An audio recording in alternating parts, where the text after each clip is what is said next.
Guess who's back? I am Breeze, and I am back. Week 9 of the college football season is upon us. It's going by quickly. Hope you're enjoying it. Hoping you're having fun. Welcome to Somebody Said Sports YouTube page. This is the Somebody Said College Football Weekly Pick Em show.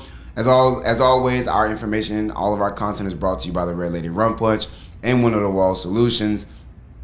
Again, pick-ems are just for fun. I always say it. I'm going to continue to throw that out there. I don't got paper. I ran out of printer paper, so we're going digital, like T-Pain said. If you're watching this, you're on YouTube. Go ahead and hit that. Go ahead and hit that like. Go ahead and hit that subscribe. If you turn on the alerts, I'd appreciate it. Go watch our actual show from the pod.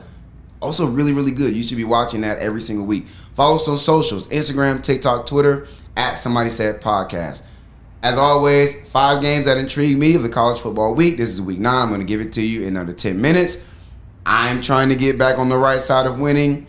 Let's see how I do this week. Game number 1, I always say I value rivalries around here, especially with the college football landscape changing. Rivalries are becoming even more important. I got the Battle of the Bricks. What's the Battle of the Bricks? The Battle of the Bricks is Miami of Ohio and Ohio, the Red Hawks versus the Bobcats. The Bobcats are at home this year. They're getting 7.5 points. The winner will take the lead in the MAC East standings. Shout out to that good action. Both teams are 6-2. Let's talk about the home team first. Ohio.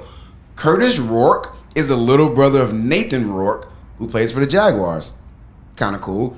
On the other side, Miami of Ohio's quarterback is Brett Gabbert. It's Blaine Gabbert's little brother. So it's like the battle of little brothers as well as the battle of the bricks. Miami of Ohio, their only losses are to the University of Miami and Toledo, who are undefeated in MAC play. I'm rolling with the Red Hawks. Give me Lil Gabbert over Lil Rourke. Miami of Ohio for the victory. Straight up, and they're not favored. Unk is rolling with the Red Hawks.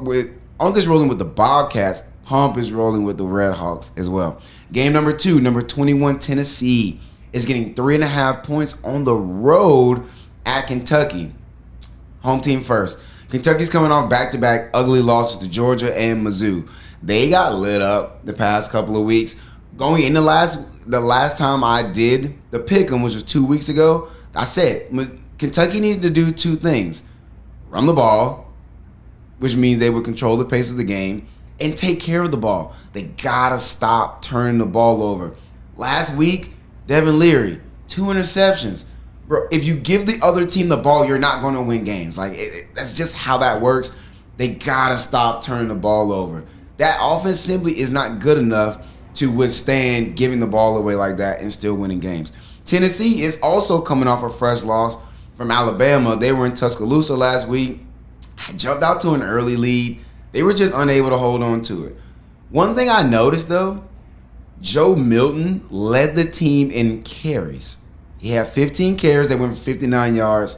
He has to continue to be a threat in the running game as well as, of course, in the passing game as a starting quarterback. That's something to keep an eye on. I think that brings another element to that offense. Hendon Hooker was really good about that last year. I don't think it's going to be enough this week. I keep picking Kentucky. They've been letting me down. Maybe third time's a charm. Give me the Wildcats at home. Again, just run the ball, stop the run, and don't turn the ball over. It's really that simple. Unk is also rolling with Kentucky. Pump is taking the Volunteers. Let's see if it pays off for him. Game number 3. This is the second biggest game this week. Number 8, Oregon is getting 6.5 points on the road at Utah. Utah, they just keep finding ways to win football games.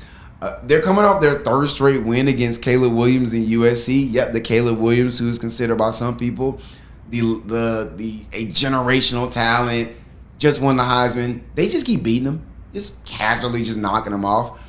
If you're trying to figure out why they're winning, because they don't have their starting quarterback, so it's not Cam Rising, look at the defense. The defense is top 20 in points per game, yards per game. They're top 10 in rush defense and number 1 in third down conversion percentage. That will get it done. You can get teams off the field on third down and you can stop the run. You will be in a lot of games and you'll have an opportunity to win them. Flip the coin, Oregon. Immovable object, unstoppable force. The Ducks have a phenomenal offense. If you didn't know somehow, They have an amazing offense engineered by Bo Nix. That offense is top 3 in the country. They lost to Washington in dramatic fashion a couple of weeks ago. Last week, they just turned around and just put up a measly 38 points against Washington State. This is good on good. I'm saying Sko Ducks. Give me Oregon in this game. I think Utah is a really good team. That defense is obviously good, and the stats back that up. Oregon is just an elite program right now. They're number 8 in the country. I think they're probably an actually top 5 team. That loss to Washington dropped them back in the rankings. I think the rankings are a little bit off on Oregon. They're better than number 8 in the country. Unk and Pump are also rolling with the Ducks with me on that one. Game number 4. This is the biggest game of the weekend. It is also the world's largest outdoor cocktail party. Again, rivalries matter.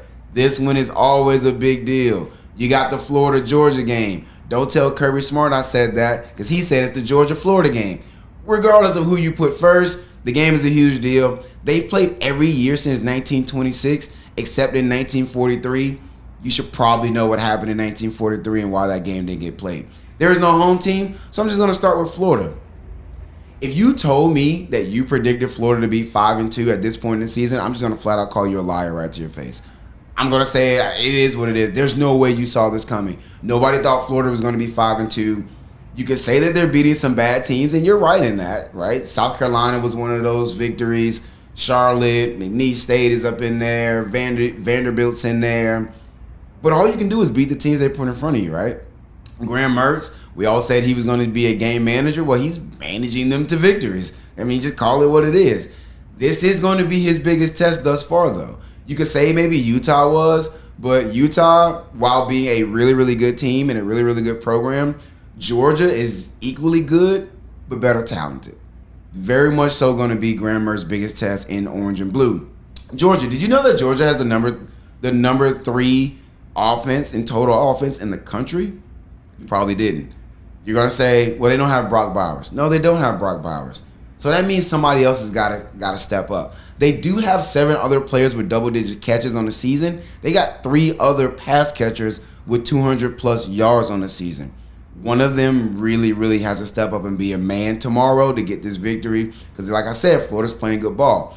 If you thought the defense fell off, they didn't. They're number 6 in total defense. So top 3 in total offense, top 6 in total defense. Georgia's still elite.